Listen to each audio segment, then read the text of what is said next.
Bun venit la o nouă întâlnire cu noi românii. Am avut ocazia, onoarea și plăcerea de a-i lua un interviu premierului provinciei Ontario, Kathleen Wynne, și am întrebat-o pe domnia sa, pentru că am avut ocazia, despre o chestiune cât se poate de controversată în presa locală, respectiv privatizarea sectorului energetic din Ontario, anume a companiei Hydro One. În primul rând, cum beneficiază ontarienii de această privatizare și ce impact are aceasta asupra facturii de curent electric. De asemenea, am întrebat-o pe doamna Kathleen Wynne cum vede viitorul presei etnice în provincia noastră. Vizionare plăcută! Premier Wynne, thank you very much for having me and thank you for talking to our Romanian audience in Ontario. My pleasure. There's a lot of controversy in the media with the opposition. I would like to explain how the privatization of Hydro One how would Ontarians would benefit from the privatization of Hydro One, both long term and short term. So the beginning of this whole discussion was at the point when we ran for office in 2014 in the election, and we said that we were going to invest in transit and transportation infrastructure, roads, bridges, transit around the province. And in order to do that, part of what we needed to do was to look at assets that were owned by the people of Ontario and to use those assets to leverage the buying of future assets, to retain 40% ownership so that there would be government control. The people of Ontario would still control the removal of the board, for example, but that we would use that asset, Hydro One, to be able to invest in new assets. And that's exactly what we're doing. And this isn't about electricity rates, because the Ontario Energy Board sets electricity rates. So people in the province will retain control of Hydro One in terms of the board, but at the same time we will be able to invest.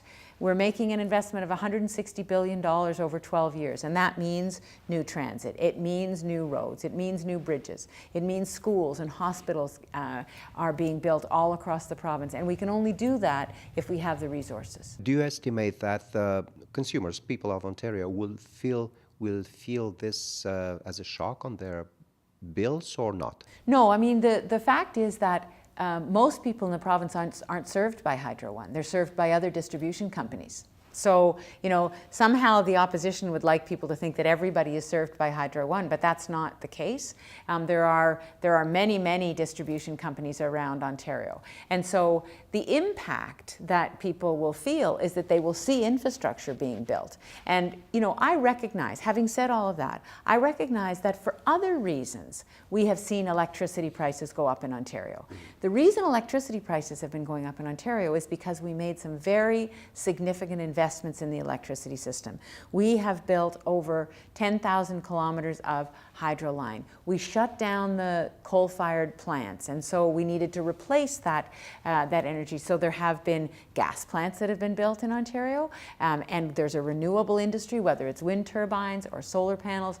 There was an industry that was started, and so we've made those investments, and there's a cost associated with those. So that's why we see a change in electricity prices, and so the reason we're moving to reduce electricity prices is because of those investments. Thank you for clarifying all these details about Hydro One, but I would like to go very quickly through something else that basically is closer to us, the ethnic media producers. What is your vision about ethnic media challenges and the future of ethnic media, considering all the changes with immigration, newcomers, the structures that's changing from year to year about newcomers? What is your view about this, about the future of ethnic media, actually?